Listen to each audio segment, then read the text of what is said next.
TB घातक है।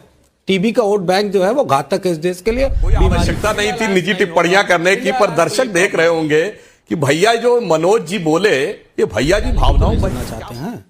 आपके ही ये दर्शक जो है मुझे कितनी गालियां देते हैं पता है, फेसबुक पे यूट्यूब पे कितनी गालियां देते हैं, क्या क्या लिखते हैं मुझे, जाहिल है, गंवार है।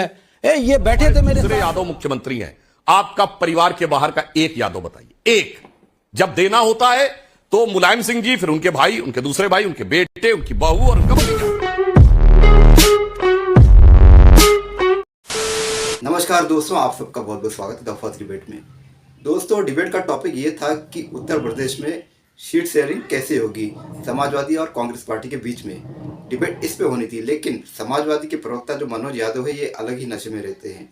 जो इनकी खुद की पार्टी M+Y पे चलती है, लेकिन ये बीजेपी को ये कह दिया कि ये ठाकुर और बनिया की पार्टी है, ये इनके वोट से चलने वाली पार्टी है।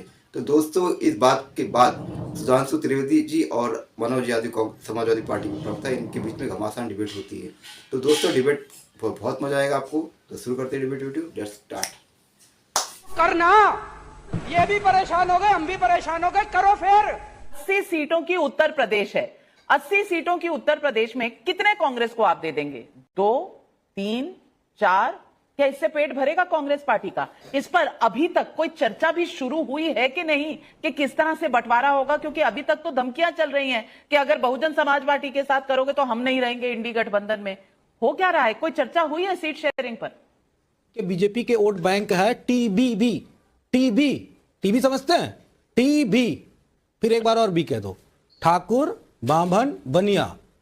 जैसे हमारा MY है, M मुस्लिम, Y यादव, वो मैं सब पढ़ा दे रहा हूं, मुझे आता भी सब कुछ, इसलिए कोई दिक्कत नहीं। आपको भी पता, टीबी घातक है।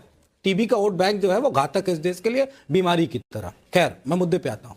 बड़ी अच्छी बात कही अभी बीजेपी के प्रवक्ता ने, उसी का पहले जवाब दे रहा हूं। फिर नहीं, क्यों MY के बारे में बताते तो मैंने टीबी कह दिया। टीबी एक बीमारी है, आपको अभी भी नहीं पता चला? इतने बड़े हो गए, सांसद भी हो गए, टीबी बीमारी है, उसके बारे में नहीं पता। हाँ, घातक तो होता ही है, आपको नहीं पता टीबी घातक है?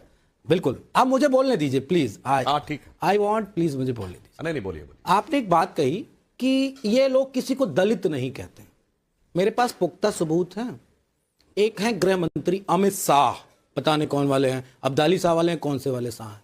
उन्होंने अपनी प्रेस कॉन्फ्रेंस में कहा, जब रामनाथ कोविंद जी को राष्ट्रपति बनाया जा रहा था, तो कहा ये दलित वर्ग से आते हैं।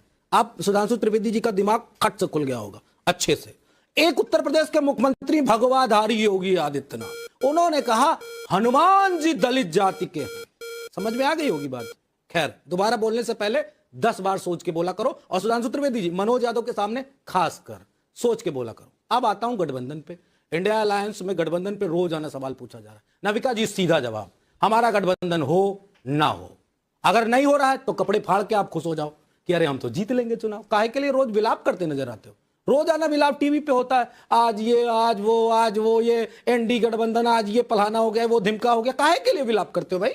आपको खुश होना चाहिए और कपड़े सौरभ गांगुली तरह निकाल के ऐसे नचाओ, खुश हो जाओ कि इंडिया अलायंस नहीं होगा, हम अपना निपटा लेंगे, उसकी चिंता न करो। नैरेटिव बनाने से कुछ होने वाला नहीं, कुछ ठोस लेके आओ। राम मंदिर लेके आए हो, देखिए उस पर भी हम लोग डिबेट कर रहे हैं।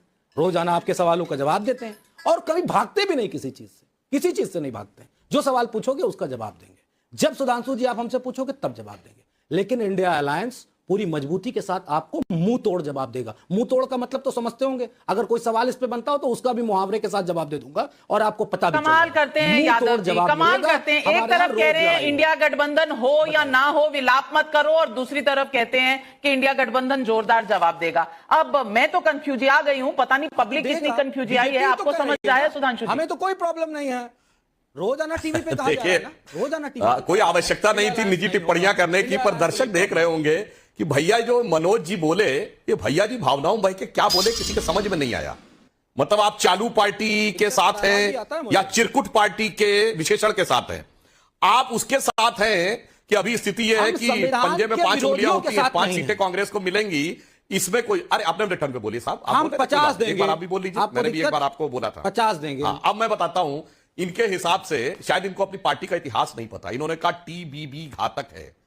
भैया 2003 में जब मुलायम सिंह सरकार बनाए थे तो आपके नेता अमर सिंह टीवी पे बोलते थे मैं इतने छत्री मुख्यमंत्री मंत्री बनवाऊंगा, इतने छत्री मंत्री बनवाऊंगा जितने इस भारत उत्तर प्रदेश के इतिहास में नहीं बने होंगे। अब टीबी घातक है। ये परशुराम की मूर्ति काहे लगवाए थे भाई ब्राह्मण सम्मेलन करके 2022 चुनाव से पहले? ध्यान है कि नहीं? मनोज यादव जी, व्यक्तिगत टिप्पणी करने की जरूरत नहीं है। जब आप बोले तो मैं ये नहीं कह रहा हूं मेरे सामने, आप अपने को आईने के सामने रखकर सोच समझ के बोला करिए। अब मैं दूसरी बात बताना चाहता हूं। हम तो आपको जो आपने घातक कही, इस देश के पिछड़ों के लिए, दलितों के लिए, अल्पसंख्यकों के लिए कौन टीवी बन गया? अरे प्रदेश के पिछड़ों कौन है टीवी? पता तो है दुनिया को। काहे आप भावना में बह जा रहे हैं? मैं बता दे रहा हूं ना, मैं पीडीए बताता हूं। मनोज जी अपने अपने समय पर मनोज जी आपने उकसाने वाली बातें कही, तब भी सुधांशु त्रिवेदी जी नहीं, आपके उकसाने से नहीं बोले कुछ बीच में, उन्होंने अपनी टर्न की इंतजार किया। अब थोड़ा आप तसल्ली करें, पहले बात सुन लें फिर काउंटर कीजिए। मान्यवर, अब संयम कमाल करते हैं। अब पीडीए के लिए सलाह दे दीजिएगा, मैं बोलूंगा। पिछड़ा, दलित और अल्पसंख्यक। हाँ बिल्कुल, मैं एक सवाल पूछता हूं, दलितों का reservation in promotion Akhilesh Yadav की सरकार ने समाप्त किया या नहीं? बोलिए हाँ या ना। प्रमोशन में दलितों का आरक्षण समाप्त कर दिया। बताइए आगे, हम उसको दोबारा लागू करेंगे। अब आया पिछड़ा दलित, अब देखिए आपने टर्न पे सर, अब देखिए बात गलत है। लागू करेंगे। एक बार बोल दिया आप पॉइंट, जैसे मैं आपका बिंदुवार उत्तर दे रहा हूं, अपने टर्न पे बिंदुवार उत्तर दीजिएगा। ठीक, अगला पॉइंट, तो मुझे दलितों की पहली मुख्यमंत्री जो उत्तर प्रदेश में बनी, उन पर जानलेवा हमला किया कि नहीं? और यह हलफनामा कोर्ट में मायावती जी का द्वारा दिया हुआ है, उसमें यह शब्द प्रयोग है कि समाजवादी पार्टी के गुंडे मेरी जान लेना चाहते थे। और उन दलित विधायकों के बयान है कि जातिवाचक शब्दों के साथ अपमानित करते हुए उन्हें पकड़ कर गाड़ी में बैठा के ले जाया गया या नहीं। इसमें कोई किंतु परंतु नहीं, यह विषय केवल कोर्ट का मैंने कोट किया, और आपने जो संवैधानिक ढंग से काम किया दलितों का आरक्षण समाप्त करने का, वो मैंने बता दिया। अब मैं दूसरा उदाहरण आपसे बताना चाहता हूं। जो आपने कहा पिछड़े, तो भाई हमने अभी जितने मुख्यमंत्री उप मुख्यमंत्री बनाए, और इससे पहले उत्तर प्रदेश, बिहार, मध्य प्रदेश मिला के हमने 11 पिछड़े सीएम और डिप्टी सीएम बनाए। अगर प्रधानमंत्री जी को जोड़ लीजिएगा तो पीएम, सीएम और डिप्टी सीएम हमने 11 बनाए हैं। उसमें केवल 4 लोग ऐसे हैं, 2-2 लोग एक जाति के हैं, उमा भारती जी और कल्याण सिंह जी, और मोहन यादव जी और बाबूलाल गौड़ जी। यानी 12 में 10 अलग अलग जातियां। मैं चुनौती से पूछता हूं, पिछड़ों में 2 जातियां बनाइए, जिसको दिया वो जाति तो छोड़ दीजिए, वो छोड़ दीजिए। यादव में बताइए, मोहन यादव हमारे दूसरे यादव मुख्यमंत्री हैं, आपका परिवार के बाहर का एक यादव बताइए। एक, जब देना होता है तो मुलायम सिंह जी, फिर उनके भाई, उनके दूसरे भाई, उनके बेटे, उनकी बहू और उनका भतीजा लालू प्रसाद यादव जी, मैं, मेरी पत्नी, मेरा साला, मेरा मनोज बेटा, यादव, मेरा दूसरा बेटा, मनोज यादव जी जवाब दीजिए। यादव समाज में भी एक योग्य नहीं मिलता, पिछड़ों के छोड़ दीजिए। बिल्कुल बिल्कुल, यादव देखिए में एक नलका बता जी, दीजिए। अरे आप रुक जाओ, सुन तो लो भाई, सुन तो लो, जवाब तो और 10 अलग अलग बिल्कुल, आप जवाब दीजिए। अरे दे दिए आपने, सारे दे दिए, सारे दे। इसके अलावा मनोज यादव जी मैं आपके पास आना चाहती हूं, क्योंकि आपने एक विशेष जातियों के लिए कहा घातक जातियां हैं। अब इस पर लोग बहुत कुछ लिख रहे हैं। मैं समझती हूं एक मौका आपको जरूर मिलना चाहिए अगर आप खेद प्रकट करना चाहे, क्योंकि हर जाति, हर इंसान इस देश का नागरिक है। कोई किसी को किसी बीमारी से संबोधित कर देना, मिला देना, शायद मुझे लगता है आपको इस पर पुनर्विचार कर लेना चाहिए। और शायद ये शब्द अगर आप वापस लेना चाहें तो इससे कोई छोटा नहीं होगा। मुझे लगता है सम्मान हर जाति का, हर इंसान का होना चाहिए। आप क्या खेद प्रकट करना चाहेंगे? मैं आपको अपॉर्चुनिटी देती। बिल्कुल नविका जी, आपने बिल्कुल सही कहा। समाजवादी पार्टी किसी का अपमान नहीं करना चाहती, लेकिन गाली भी तो नहीं सुनना चाहते हैं। आपके ही ये दर्शक जो है मुझे कितनी गालियां देते हैं पता है? फेसबुक पे, यूट्यूब पे कितनी गालियां देते हैं, क्या क्या लिखते हैं मुझे, जाहिल है, गंवार है। ये बैठे थे मेरे साथ, आशुतोष जी बैठे, उन्हें काला कौवा बोल रहे हैं। वो आपके भी बॉस है, मेरे भी बॉस है। जनता तो क्या, जनता सब कुछ कह देगी क्या? जनता को सब कुछ कहने का राइट है क्या? अरे आप नेता बदल दो कि आप किसी को कह दो। मुझे इंडिया गठबंधन भी देती है। एक मिनट रुक जाइए किया था ना आपने, आपका मन करता है तो आप भी गाली देते हैं ना मनोज यादव जी। स्पष्ट हो गया कि ये अपनी बात वापस नहीं लेना चाहते, आगे बढ़ा जाए। मैं अपनी एक बात कंप्लीट कर लूं। आज कल को एक चैनल ने हमें कहा नमाजवादी पार्टी, यदुवंशियों को इतना अपमानित किया गया, यदुवंशियों को नमाजवादी पार्टी किया गया। हमने एफआईआर कराई है और हमने टीवी मनोज यादव जी कौन क्या कहता है इस पर मैं कोई टिप्पणी नहीं कर सकती। मैंने आपके साथ हमेशा सम्मान से करते हैं लोग।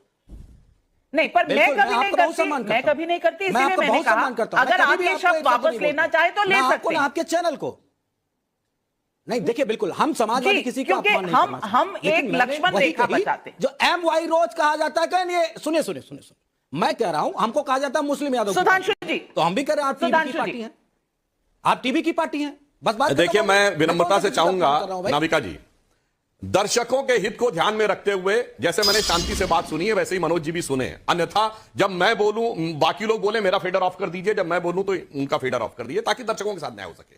अब इनके अंतिम वाक्य से लेता हूं। इन्होंने कहा कि यदुवंशियों का इतना अपमान करेंगे, यही तो मैं सुनना चाहता था। यादव तो यदुवंशी हैं, भगवान कृष्ण के वंशज। तो भगवान कृष्ण क्या थे? क्षत्रिय तो थे, तो बीमारी कह दिया आपने। अब आइए, आपने कहा नमाजवादी पार्टी थे, कितना अपमान करेंगे। ये नमाज अपमान का भरी सभा के कौरवों ने भरी सभा में उनका किस तरह से अपमान किया था, आपको मालूम है क्या? हाँ, अरे भाई मैं वही, अब आपने अपने टर्न पे बोली, मैं कह रहा था देखिए अब किस तरह से भगवान कृष्ण का भरी सभा में कौरवों ने अपमान किया था। एक ग्वाले, तू इस सभा में बैठने के लायक नहीं है, इस तरह अपमानित किया गया था। आप कर रहे हैं, छत्री बता रहे हो, आप कर रहे हैं। तो मैं पूछना चाहता हूं, कृष्ण जन्मभूमि के साथ है कि नहीं, बोलिए। आपको क्या आता है? मस्जिद बात हटनी चाहिए कि नहीं? आपको नहीं कुछ आता है। आप यहाँ झूठ मत बोलो, हो जाएंगे, झूठ का प्रपंच नहीं चलेगा मेरे सामने। फिर आगे मैं दूसरे टाइप का व्यक्ति हूं। ये बात गलत है। ये सिर्फ आए आज वाले तो इस सभा में कौन है ये लोग?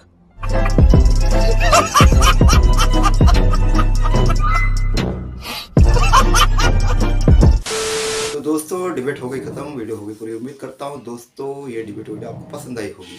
दोस्तों मनोज यादव ने बहुत सारी बातें ऐसी कही जिससे आपको ठेस पहुंची होगी।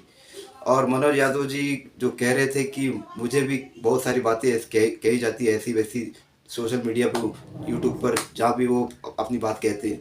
तो दोस्तों आप अगर ऐसे एरोगेंस रहोगे, ऐसे नेगेटिव बातें करोगे तो आपको बातें सुननी ही पड़ेगी। अगर कोई सीधी से सच्ची बात कहेगा तो कोई भी हो, पक्ष का हो विपक्ष का हो, उसको जनता कभी कुछ गलत नहीं कहेगी। आपने इस डिबेट वीडियो में देख ही लिया होगा कि मनोज यादव किस तरह से नेगेटिव तरह की बातें कह रही थी। ऐसी बातें करोगे तो आपको हर जगह से सुननी पड़ेगी। तो दोस्तों उम्मीद करता हूँ ये डिबेट वीडियो आपको पसंद आई होगी। अगर ये डिबेट वीडियो रिकॉर्ड में मेरा काम आपको पसंद आए तो चैनल सब्सक्राइब करते जरूर जाएंगे। मिलता हूँ आपसे अगले वीडियो में, तब तक के लिए जय हिंद, वंदे मातरम।